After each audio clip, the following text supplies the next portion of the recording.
So no intro? Dang it! First video was about a 3D platformer, but I kinda wanted to talk about a 2D platformer now. And it's very nice castle we could take. Sup everybody, how y'all doing? You're all familiar with the Nintendo Entertainment System, right? You should be, it will be on the test. The NES was Nintendo's very first actual home console. There was more stuff in the past, like the Game & Watch series or some arcade games. But the NES was the first time they thought, oh man, money is nice, let's make more of it. So in 1983 in Japan they released the Famicom. I actually like the Japanese name more, I just want to put this out there. And now 4 years and 61 million units later, I think it's safe to say that NES was a success. I won't get too much about franchise or impact cause, you know, I can be sitting here talking about that for 3 hours. But there is one aspect I would like to touch. Difficulty. Because for one reason or the other, NES games were regarded as very hard. Games were like this for a few reasons. One example is because hardly no one fucking knew how to balance a game, so there was a lot of bullshit. But in some cases, a game is hard because that's just how it was. Castlevania. The first Castlevania, regarded as a classic for the NES library. It's a simple and straightforward game about beating the immortal crap out of Dracula. Finally, I haven't heard anything that old in ages. You control Simon Belmont, Can I get a better picture? No, not that one. No, that one. No, not that, no. That one looks really good, but no. Oh, thanks, Sakurai. Simon Belmont, the third guy to kill Dracula. I think. The clan of the Belmonts have been doing this for ages now, with the help of all reliable vampire killer. Yeah, name's really dumb, but I love you. So now it's time to pick this bunch of muscles and beat an old man again. Released in Japan on 86 for the Famicom as Akumajo Dracula, which apparently translates to Dracula's Satanic Castle. Oh boy, they really drive home what the fuck this was about. And released as Castlevania on North America and Europe on 87 and 88 respectively. Wonder why they changed the name? That's it, that's the easy way to explain. Invade private property and kick an old man. It's good to be back in Romania. Well, time to move. So here's the first and primary reason why Castlevania is regarded as a hard game. You don't walk, you go forward angrily. Very angrily. I start to making your Simon say, ooh, I'ma beat him, ooh, I'ma beat him, ooh, I'ma beat him, kick his ass and make him die. Movement here is simple, straightforward, and limited. Someone has to walk back to use the whip, so there is a few seconds of delay. If you jump, and you have little to no air move. And you are just as fast as Gaia. This game just plays weird. Who thought about this platformer and went, nah, let's make some of the most clunky shit to control. But I have to be honest, at the very least this made the game feels different. I want to believe I mean that in a good way. I don't know why Konami chose to do what it did, and now it is here to stay. I think that's enough intro, let's awkwardly beat an old man now. I'm pretty sure they attract me, but at this point I think this is an infestation. The first level is a big ass hallway. Is it exciting? I don't know, mate. Someone out there has a kick for medieval looking hallways, but what I have to say about it is that it's a weirdly good way to teach you how the fuck this game works. There isn't really anything here that is holy fuck, that shit is dangerous. Just a bunch of zombies that die on one hit. Maybe the weird looking jaguars, but still, they aren't a problem. But it shows very well what you can do. Whack 'em. It's a fairly easy first level, as most first levels should be. There isn't even any beats or something that could really fuck with you. Just whack zombies. A fishman here and there, but mostly zombies. Really makes you understand how the game plays. Also, the first boss is not bad. Fitting since it's a Dracula minion. But I wanna beat the real deal. I don't know, guy. Why do you wanna take over his house so bad? Thank you. Now let me just kill this thing. I think I should have talked about this sooner, but you know what they say, better late than pregnant. The avenues in Castlevania is so important.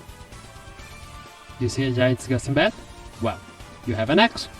Use it! Also the items. I forgot about talk about the items. You see, there's a couple of items here. Dagger, the cross can be used to hunt anything in front of you. The axe is used to hit anything above you. And the two most there's the watch. I forgot about the watch. The watch is also really good, but the two most important things in this game are the whip extension that allows you to hit further and do more damage, and the holy water. Why?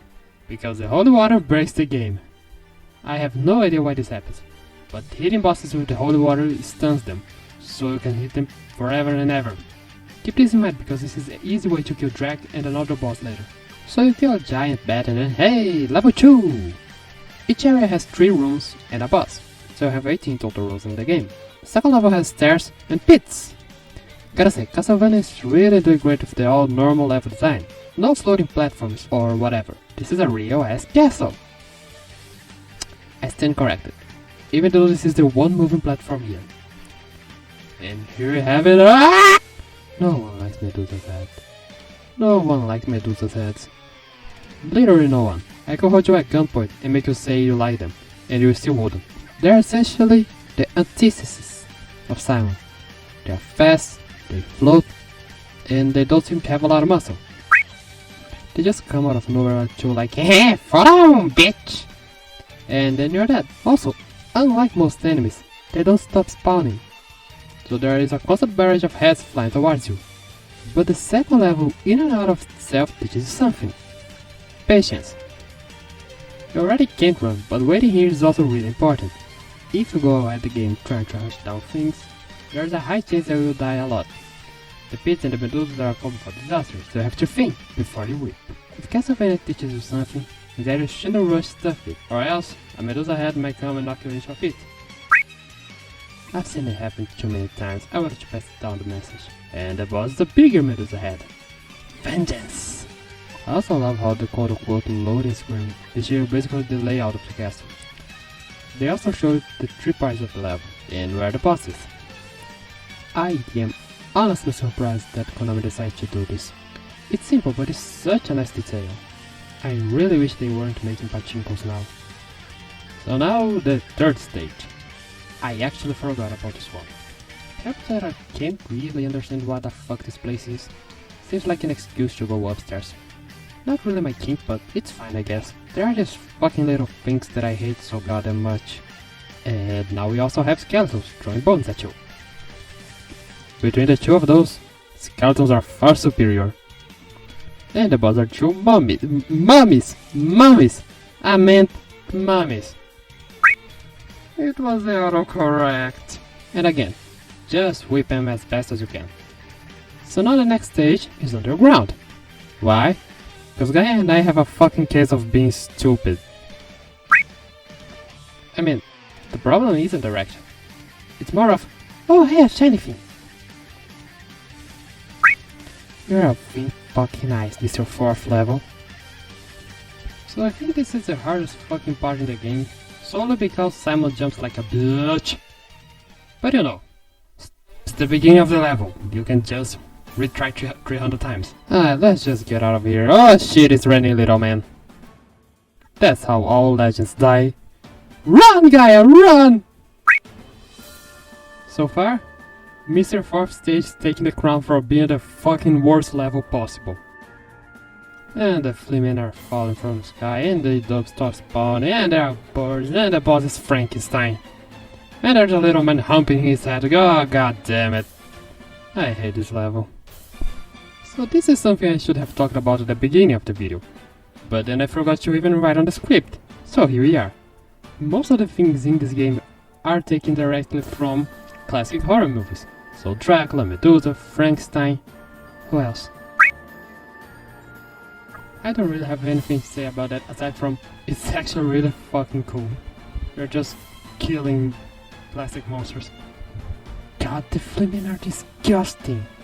Vote in the comments, which one is worse? Fleamen's or Medusa's head? I cannot. I feed out of negativity and stupid arguments.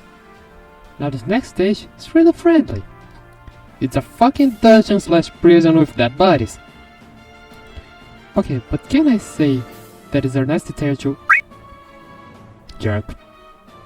And this level is fun, it's hard, and better than the fourth one. But you know, it's cool.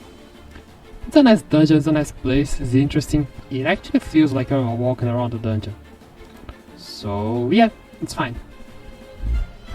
And the semi-last boss is...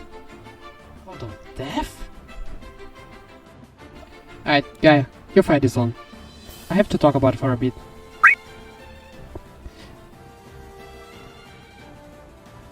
Isn't it kinda weird how Drac managed to get the personification of Death as a boss? Like, this guy managed to bend a force of nature through his will. Wait, does Death obey him because he is immortal, so Death has no agency over him? Like, you can't affect it, so you are technically under it. Gaia, what do you think? Lucky to the both of us, I'm also a very problematic mortal. But if Death can't affect Drac, what the fuck are we doing here? Hey, you did great. Let's make a deal, okay? We kill Drac, I take you to a casino after it. I mean, why not? I'm not giving you unlimited money, but might as well. And now, fellas, here we have it. The final stage. A bridge. With bats. Okay, but it's very cool how the first boss is actually just... And I suppose this is a clock tower. I'm convinced that this is the real reason that the church wants Drac dead. It's actually quite cool, it's a nice twist since everything else is castle. And finally, the final boss. Drac, where's my fucking Oh lord, oh me, oh Buddha. Holy fuck, Drac, you look so much better on the later games. But here he looks like his nose and chin surgery went horribly wrong. Alright, let's dance!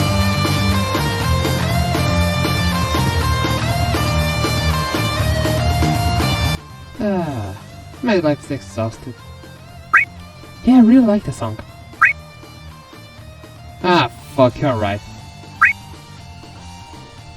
So, in the end of the night, Castlevania is a really fucking good game, which is something I'm sure a lot of people weren't expecting here tonight.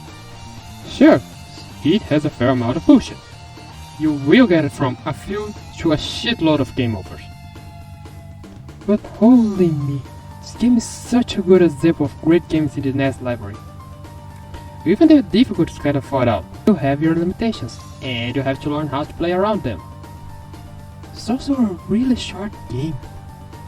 It's never like, oh, I'm on stage 2 of 469. And when you die, you don't get the feeling of still being so far away. Because all the levels are really kinda short. And game overs don't send you back to the title screen. Just send you to the beginning of the level. So you can run like the same stage 7 times then. It's fine, just the fact that you can begin the level again after a game over is really nice. If you had to run everything from the beginning of the game without dying, it would have been really bad. But it's just the same level, so you get used to it. By death number 5. I also like to point out that this game laid the groundwork for the series until Symphony of the Night. And that's a groundwork that didn't really change up till that. All the Castlevanias, aside from 2, were very similar to one another, just adding more stuff onto it, like graphics and alternate paths. Maybe this is an example of how good this game is. Like, you just need to fix a little things, and boom, better game. It's kind of surprising to me how good this game is. I mean, sure, NES game at the end of the day, so obviously there's bullshit. But in terms of NES games, it's definitely above a lot. Ah god, I don't want to talk about Simon Quest. To be honest, I do wanna play it sometime. Hence why I bought this modest guide.